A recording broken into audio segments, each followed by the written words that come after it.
Ladies and gentlemen, the Columbia Workshop. Beginning this week, the radio industry is taking you behind the scenes of broadcasting to tell you about this remarkable instrument of entertainment, education, and service. All over the country, broadcasting stations will have new things to tell you about some of the amazing developments which are taking place in American radio. The Columbia Broadcasting System is cooperating with the National Association of Broadcasters in an effort to bring you many programs of outstanding interest and importance. Tonight, the Columbia Workshop will undertake in half an hour to give you a bird's-eye view of the service radio has done listener and composer in presenting music which otherwise might remain unheard.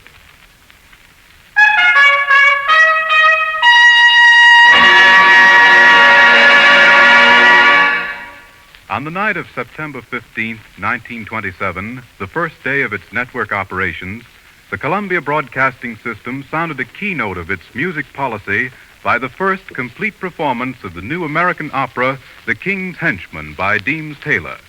The bars of music you have just heard are from that opera, the first of many memorable music events in CBS history. The Columbia Workshop narrator this evening is Davidson Taylor, General Supervisor of Music Broadcasts for CBS. Thank you, Mr. Clark. Good evening, everyone. Obviously, it is impossible to condense the whole music history of radio into so small a capsule as tonight's workshop period. In 1938 alone, there were 661 3/4 hours of serious music on this one network, 1,266 broadcasts. Tonight we have time to focus attention only on a single task of radio music activity. This task is giving an opportunity for unfamiliar works by great composers and new works by living composers to be heard by the widest possible public. Such broadcasts as the monumental Philharmonic Symphony series on Sunday afternoons have led radio listeners to take for granted that great music will be readily available to them. But how about music with unfamiliar titles by familiar names? There's a great treasury of pieces from the past which have sunk into obscurity today, but which were the popular music of their own time. That is why Bernard Herrmann, who conducts for the workshop, instituted some time ago a series of programs called Famous Musical Evenings, in which he played pieces that were in constant demand from the composers of other days. It is not so difficult to hear Handel's Messiah. It is more difficult to hear his occasional overture. So, on one of these programs of Famous Musical Evenings, the announcer would paint the atmosphere of a London concert of the 18th century and refer to the triumphal march from George Frederick Handel's occasional overture as the stirring piece Mr. Handel wrote last year to celebrate the King's victory over the young pretender, Charles Edward. And here is the march from the Handel occasional overture, Mr. Herrmann conducting.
One of the most curious things about concert audiences in this country is their enormous solemnity. Sometimes we are almost afraid of the composer. Like sweet Alice in the song, we weep with delight if he gives us a smile and tremble with fear at his frown.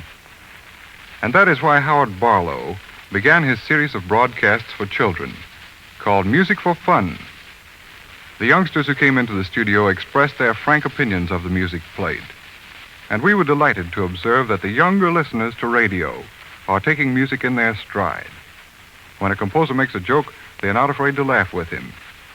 It was for Music for Fun that Howard Barlow unearthed the score of The Dance of the Little Fishes from Sadko by Rimsky-Korsakov.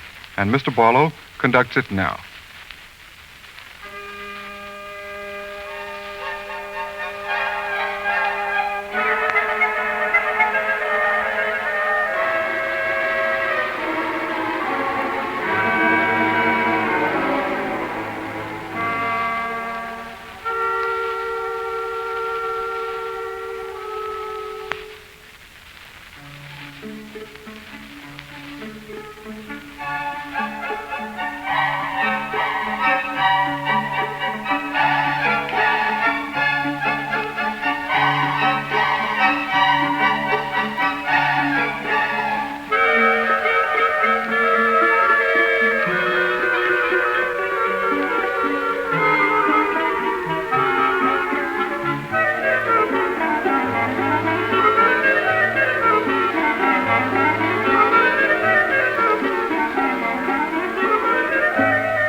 For the American School of the Air, which is broadcast during the school year at the same time each afternoon, Bernard Herrmann devised a music series of works by famous amateurs.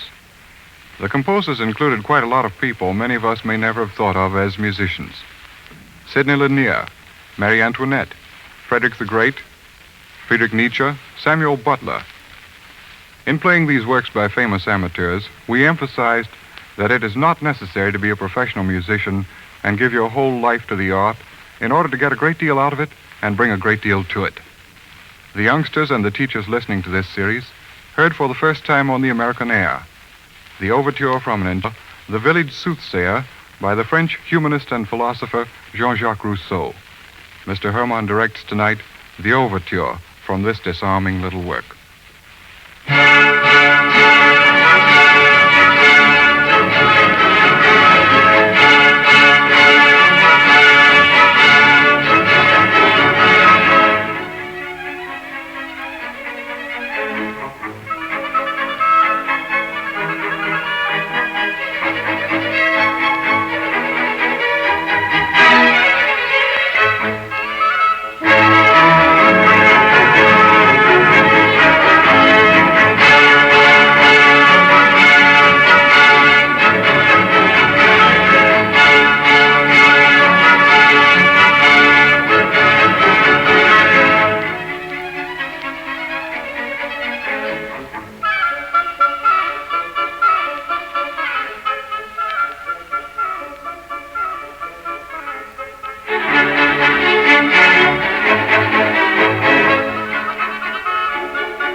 Another series Mr. Herrmann introduced on CBS was Exploring Music.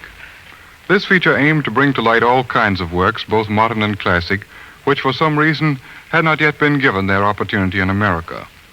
Listeners seemed to welcome these excursions down musical bypaths, and they expressed in no uncertain terms their pleasure or their displeasure at an opportunity to judge for themselves such new works as the two marches and an intermezzo by the contemporary Frenchman Francis Poulenc. Mr. Herrmann plays now one of the marches which he gave its first American performance.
We confess willingly that we have always had something of a bias at CBS in favor of American music. The name of Charles Ives is by no means as familiar as it might be to American concert audiences. It is much more familiar to radio listeners because many of his works have been heard on Columbia stations. One of these was his Quartet in G. We have time tonight for only part of the second movement. It is based on two familiar hymn tunes, Come Thou Fount of Every Blessing and Sweet Canaan's Happy Land. Whether this work is a masterpiece is not for us to say. However, after many years of broadcasting music by Charles Ives, we feel secure in stating that it is the work of a master. Bernard Herrmann conducts the string orchestra in this music now.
Incident to his broadcasts of Everybody's Music, Howard Barlow announced that he would play at least one American work on every concert.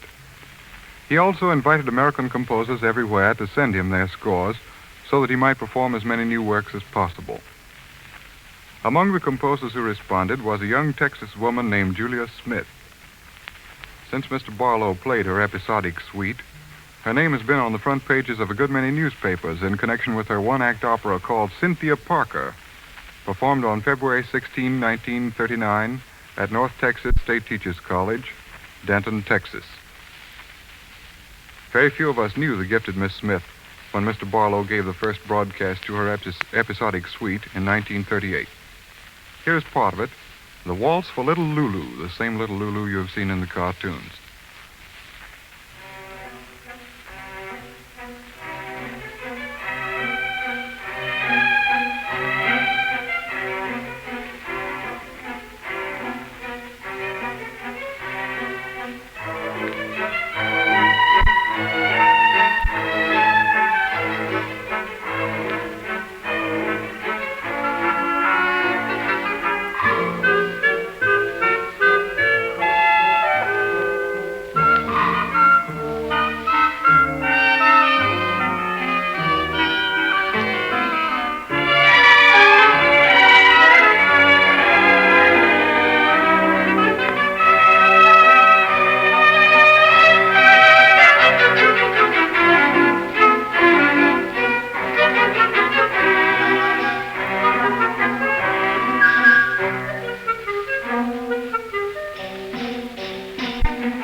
We feel at CBS that the Columbia Composers Commission is a specific radio contribution to the cause of American music. For 2 years, we asked American composers to write us works especially for broadcasting, and they responded with an interesting variety of pieces. Aaron Copland's Music for Radio, A Tall Story by Jerome Moross, Walter Piston's Concertino for Piano and Chamber Orchestra, The Time Suite by Roy Harris, 8 Etudes for Symphony Orchestra by Robert Russell Bennett, Theme in Yellow by Leo Sowerby, Howard Hanson's Symphony No. 3, An American Sampler by R. Nathaniel Dett, and 2 operas, Green Mansions by Louis Greenberg and Beauty and the Beast by Vittorio Giannini and Robert A. Simon. These works were written specifically for you, the radio audience, as a result of the Columbia Composers Commission. We have asked Mr. Barlow to play tonight just a fragment of the first of these music for the microphone pieces which reached us.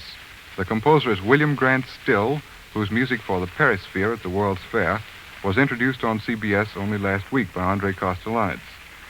Mr. Still's commissioned work was a Harlem panorama called Lenox Avenue, and Mr. Barlow conducts the sections called Dancing Gammons and Dancing Drunkard.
Radio has sometimes been accused of merely capitalizing on materials created for other media. We hope we have shown tonight how deep an interest radio takes in bringing both new and neglected old talents before a public which might otherwise find such music unavailable. We want to conclude this workshop broadcast with a work by a young man whom you all know. He is Bernard Herrmann, who not only conducts the workshop orchestra as a rule, but also composes many of the scores of incidental music which add so much to these productions. Howard Barlow will conduct Mr. Herrmann's scherzo, composed in 1936 especially for the Columbia Broadcasting Symphony. Before he does so, we would like to tell you that Mr. Herrmann's most ambitious work, the dramatic cantata Moby Dick, will receive its world premiere during the Philharmonic Symphony season next year and will also be broadcast on CBS. Mr. John Barbaroli says that he thinks Moby Dick is probably the most important work by a young American composer which has come to his attention. We'd only like to add that Moby Dick represents altogether another phase of Mr. Herrmann's talent from this earlier scherzo, which is dedicated to Mr. Barlow, who conducts it now.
Tonight, the Columbia Workshop has brought you the first in a series of CBS presentations devoted to the story of radio itself and given in cooperation with the National Association of Broadcasters. The Columbia Broadcasting Symphony was directed by Howard Barlow and Bernard Herrmann, and the commentator was Davidson Taylor, General Supervisor of Music Broadcasts for CBS. Next week at this same hour, the Columbia Workshop takes pleasure in announcing another of these special broadcasts, the title, Seems Radio's Here to Stay, a verse brochure by Norman Corwin. And at a date to be announced, we shall present the broadcast originally scheduled for tonight. This is the Columbia Broadcasting System.